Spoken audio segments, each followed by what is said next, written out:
Welcome dear rockers, कैसे हो आप सभी। तो आज हम लेकर आ गए हैं एक ज़ॉम्बी टाइप की मूवी बहुत दिनों के बाद, जिसका नाम है 28 वीक्स लेटर। और ये मूवी दोस्तों 28 डेज लेटर मूवी का सेकंड पार्ट है, यानी कि उसका सीक्वल है। चलिए जानते हैं, और कुछ चीजें कनेक्टेड होंगी तो आपको बता दिया जाएगा। वैसे ज्यादा चीजें नहीं है कनेक्टेड। तो कहानी की शुरुआत में हमें वो समय दिखाया जाता है जब रेज वायरस फैलना शुरू हुआ था, यानी कि इस बार हम कुछ और लोगों की कहानियां देखने वाले हैं। जिस वक्त रेज वायरस फैलना शुरू हुआ था तब हम डॉन नाम के एक आदमी को देखते हैं जो कि अपनी वाइफ एलिस के साथ खाना बना रहा होता है। दोनों इस घर में काफी समय से छुपे हुए रह रहे हैं, क्योंकि बाहर तो चारों तरफ वायरस फैल चुका है और ज़ॉम्बीज़ भरे पड़े हैं। तो यहाँ इन दोनों के साथ घर में 4 और लोग रहते हैं, जिसमें जैकब नाम का एक लड़का, किम नाम की एक लड़की और साथ ही बूढ़े कपल भी है। अभी फिलहाल डॉन एलिस से बात कर रहा होता है, जिसमें हमें पता चलता है कि किसी हॉलिडे ट्रिप की वजह से डॉन एलिस ने अपने बच्चों को पिछले महीने फ्रांस भेज दिया था, और ये वायरस सिर्फ ब्रिटेन में फैला हुआ है, जिससे फॉर्चुनेटली आज डॉन और एलिस के बच्चे सेफ है, पर ये दोनों खतरे में हैं। यही सोचकर दोनों इमोशनल भी हो जाते हैं। अब जितने भी ये लोग घर पर है ना, सभी खाने के लिए बैठते हैं और सभी 6 लोग टेबल पर आ जाते हैं, जहाँ पर हम गौर करते हैं कि हर तरफ कैंडल्स जल रही है और दिखने में ऐसा लग रहा है कि रात का समय है, क्योंकि चारों तरफ अजीब सी शांति फैली हुई है।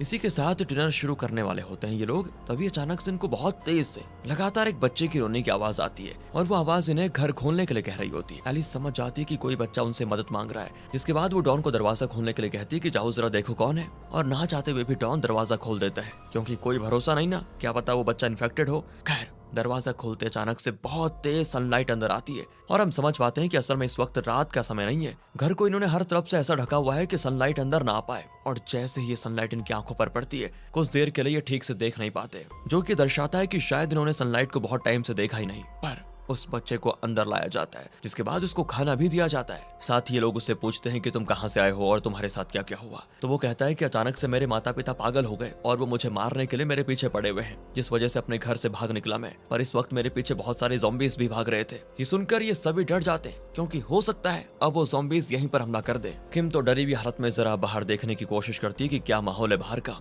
जिसमें उसको ज़ॉम्बीज़ के बीच हलचल होती हुई नजर आती है। और तभी अचानक से एक ज़ॉम्बी बाहर से किम पर हमला कर देता है। वो किम का हाथ पकड़ लेता है और उसका हाथ बाहर खींचकर उसको कई बार काट भी लेता है। किम चिल्लाती भी है, पर वो ज़ॉम्बी से हाथ नहीं छुड़ा पाती। ये देखकर ये सभी लोग किम की मदद करने जाते हैं, पर अनफॉर्चुनेटली वो ज़ॉम्बी लकड़ियां तोड़कर घर के अंदर आ जाता है और किम पर पूरी तरह हमला कर देता है। इतना होने की देरी थी कि चारों तरफ से ज़ॉम्बीज़ लकड़ियां तोड़ तोड़ कर घर के अंदर आ जाते हैं, क्योंकि उस घर का ज्यादातर हिस्सा लकड़ी से बना हुआ था। ये देखकर डॉन, एलिस और वो बच्चा एक तरफ भागते हैं, वहीं वो ओल्ड कपल और जैकब दूसरी तरफ स्टोर रूम की तरफ भागते हैं, जहाँ स्टोर रूम में तेजी से ना भागने की वजह से वो बूढ़े कपल ज़ॉम्बीज़ का शिकार बन जाते हैं। वहीं किम तो पहले मर चुकी थी। दूसरी तरफ एलिस, डॉन और वो बच्चा एक कमरे में होते हैं, और लगता है उस कमरे में भी ज़ॉम्बीज़ भरने वाले हैं। तो डॉन एलिस को अपने पास बुलाता है और उस बच्चे को वहीं छोड़ देने के लिए कह देता है, पर एलिस उल्टा डॉन को अपने पास आने के लिए कहती है, ताकि डॉन उस बच्चे को भी बचा सके। पर डॉन को भी खतरा है, पर डॉन को लगता है कि अगर मैं इसको बचाने जाऊंगा तो कहीं मैं भी ना मारा जाऊं। इसी वजह से वो विंडो के बाहर कूद जाता है और घर से बाहर भागने की कोशिश करता है।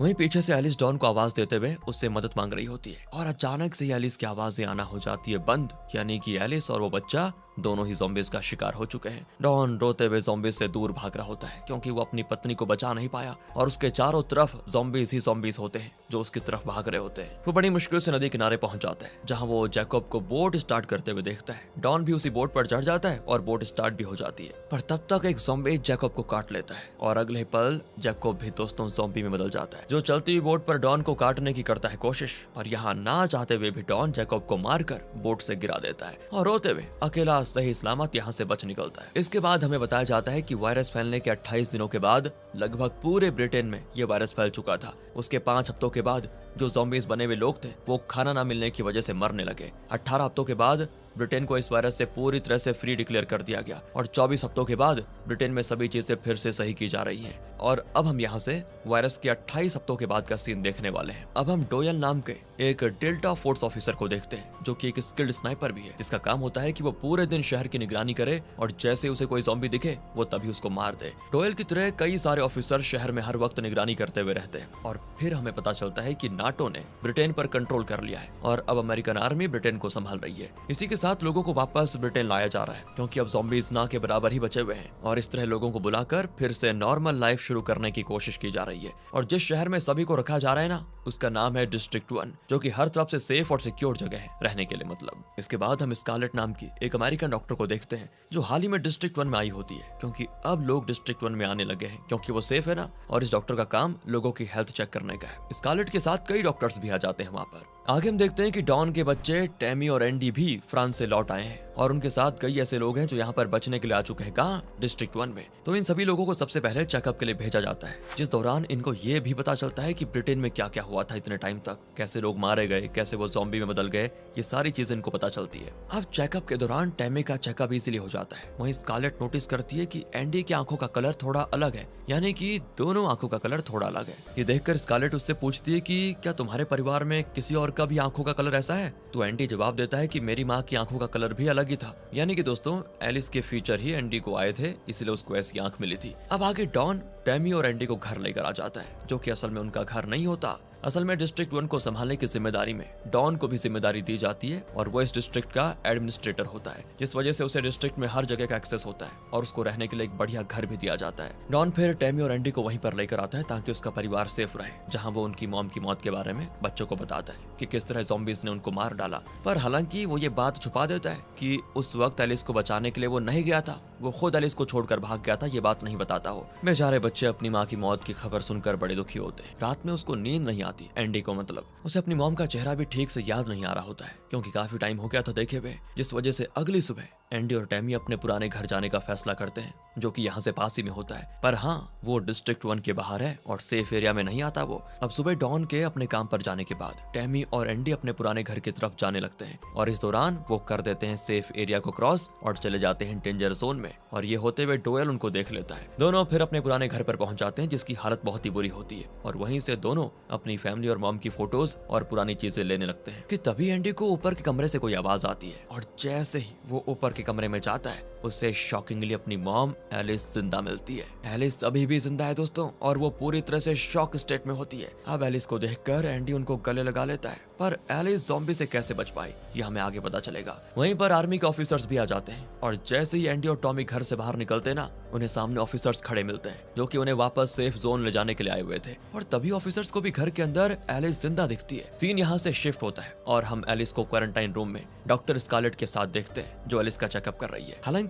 इस दौरान एलिस स्कारलेट के किसी भी सवालों का जवाब नहीं देती, क्योंकि वह जवाब देने की हालत में नहीं है अभी। पर चेकअप करते हुए स्कारलेट को यह भी पता चलता है कि एलिस को किसी ज़ॉम्बी ने काटा तो था, पर एलिस के पास बहुत ही यूनिक और स्ट्रॉन्ग इम्यून सिस्टम है, जो कि इस ज़ॉम्बी वायरस से लड़ पा रहा है। इसी वजह से एलिस ज़ॉम्बी में नहीं बदली। और डॉन के जाने के बाद से एलिस अपने घर में छुप कर रह रही थी। अब ये बातें आर्मी जनरल को भी पता चल जाती है कि एलिस के ऊपर ज़ॉम्बी का इफेक्ट नहीं होता, पर उसके शरीर में अभी भी ज़ॉम्बी वायरस है, जो अगर किसी दूसरे इंसान के शरीर में चला जाए तो वो इंसान तो ज़ॉम्बी बन ही सकता है। ये जानकर जनरल एलिस को मार देने का ऑर्डर देते हैं, पर तभी स्कारलेट बीच में आकर जनरल से बात करने लगती है और उनको समझाती है कि एलिस के ब्लड से हम एक ऐसा वैक्सीन बना सकते हैं जो कि ज़ॉम्बी वायरस से लड़ सकता है, और जो ऑलरेडी ज़ॉम्बीज हैं शायद उनको इंसान भी बना सकता है। ये सुनकर जनरल एलिस को मारने का फैसला रोक देते हैं। दूसरी तरफ अब इस बारे में जैसे ही डॉन को पता चलता है तो वो भागते भागते एलिस से मिलने पहुंच जाता है, जहां उसे अपने बच्चे एंडी और टैमी मिल जाते हैं सामने, जो कि डॉन पर इस वक्त बहुत ही गुस्सा होते हैं, क्योंकि डॉन ने उनको कहा था कि उनकी मां मर चुकी है पर एलिस तो अभी जिंदा है। डॉन खुद भी बहुत ज्यादा शॉक में होता है कि एलिस कैसे इतने ज़ॉम्बीज को सर्वाइव कर पाई। इसके बाद एलिस से मिलने वो क्वारंटाइन रूम में जाता है और इस दौरान क्वारंटाइन रूम के पास कोई नहीं होता।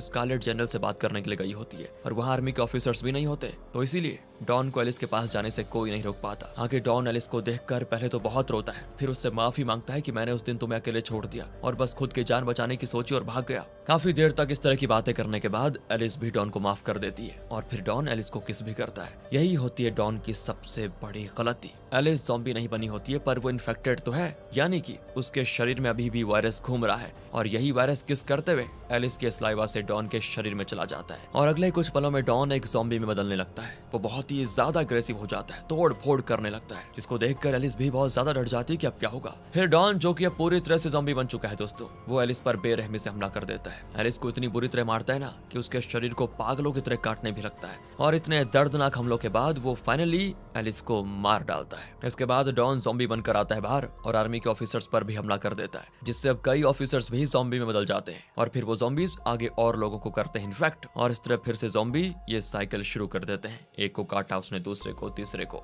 जिस वजह से सभी यहाँ से फिर अपनी जान बचाकर भागते हैं। स्कारलेट तो टैमी को लेकर भागने लगती है और इसी दौरान एंडी अपने डैड डॉन को देखता है, जो कि अपने बच्चे पर हमला करने आता है और उस डक्ट के नीचे से एंडी को लगातार लोगों के चिल्लाने की आवाज आती है, जिस पर ज़ॉम्बीज हमला कर रहे होते हैं। आर्मी के सभी ऑफिसर्स को ज़ॉम्बीज को मारने का ऑर्डर दिया जाता है, लेकिन उन्हें ज़ॉम्बीज को मारने में बहुत प्रॉब्लम हो रही होती है, क्योंकि ज़ॉम्बीज और नॉर्मल लगभग एक साथ ही भाग रहे होते हैं। अगर वो गोली चलाएंगे तो कोई भी मर सकता है, पर बड़ी मुश्किल से और किसी तरह ऑफिसर्स ज़ॉम्बीज को एक एक करके मार रहे होते हैं। हालांकि ये करते हुए कई नॉर्मल लोगों की भी जान जाती है, क्योंकि पता ही नहीं चलता कौन ज़ॉम्बी है कौन नहीं। इसके बाद आर्मी का जनरल सभी लोगों को मार देने का ऑर्डर देता है कि मारो सभी को। जी हाँ दोस्तों, ज़ॉम्बीज के साथ साथ अब नॉर्मल लोगों को भी फाइनली मार देने का ऑर्डर दिया जाता है। ये सुनकर डोयल बहुत हैरान होता है कि ऐसा क्यों हो रहा है, क्योंकि उन्हें लोगों को बचाना है, ना कि उनको मारना है, जिस वजह से डोयल ऊपर से अभी भी सिर्फ ज़ॉम्बीज को ही मार रहा होता है। और इसी दौरान एक ज़ॉम्बी एंडी पर हमला करने वाला होता है, जिसे डोयल शूट करके बचा देता है। अब डोयल समझ जाता है कि मुझे नॉर्मल लोगों को बचाना होगा, इसलिए डोयल अपने स्नाइपर के काम को छोड़कर आ जाता है नीचे और बचे हुए लोगों की मदद करने लगता है। इसी दौरान डोयल और एंडी एक स्टोरेज एरिया में पहुंच जाते हैं, जहां एंडी टैमी और स्कारलेट से मिलता है, और वहां इनको एक बूढ़ी औरत भी मिलती है, जो कि बाहर देखती है कि आर्मी के लोग नॉर्मल लोगों को भी बुरी तरह मार रहे हैं। तब स्कारलेट बताती है यही तो इस आर्मी जनरल का प्लान था। प्लान ये था कि ज़ॉम्बीज को पूरी तरह रोका जाएगा, और अगर इनके ज़ॉम्बी फैल गए तो प्लान भी यूज किया जाएगा, जिसमें ज़ॉम्बीज के साथ साथ नॉर्मल लोगों को भी मारा जाएगा, ताकि ये वायरस आगे ना बढ़े। सभी डर जाते हैं ये सुनकर, और डोयल इनको बचाने के लिए इन्हें स्टोरेज एरिया से बाहर सेफ जगह पे लेकर जाने लगता है। इस दौरान डोयल को अपने एक साथी फ्लिन से पता चलता है कि कुछ ही समय में पूरे शहर को बॉम्ब से उड़ा दिया जाएगा, और इसी वजह से फ्लिन डोयल को शहर से बाहर एक सेफ जगह पे बुलाता है, जहाँ पर फ्लिन का प्लान ये होता है कि वह हेलीकॉप्टर लेकर आएगा और डोयल को बचा लेगा। डोयल भी ये सुनकर सभी लोगों को अपने साथ उस सेफ एरिया में लेकर जाने लगता है, और इसी बीच आर्मी के ऑफिसर्स उन पर फायरिंग कर देते हैं, जिसमें बेचारी वो बूढ़ी औरत मारी जाती है, जो कि इनको कुछ देर पहले मिली थी। अब स्कारलेट, डोयल, एंडी और टैमी उस सेफ जगह पर पहुंच जाते हैं, और वहां स्कारलेट डोयल से कहती है हमें एंडी को बचाना होगा, क्योंकि उसी के ब्लड से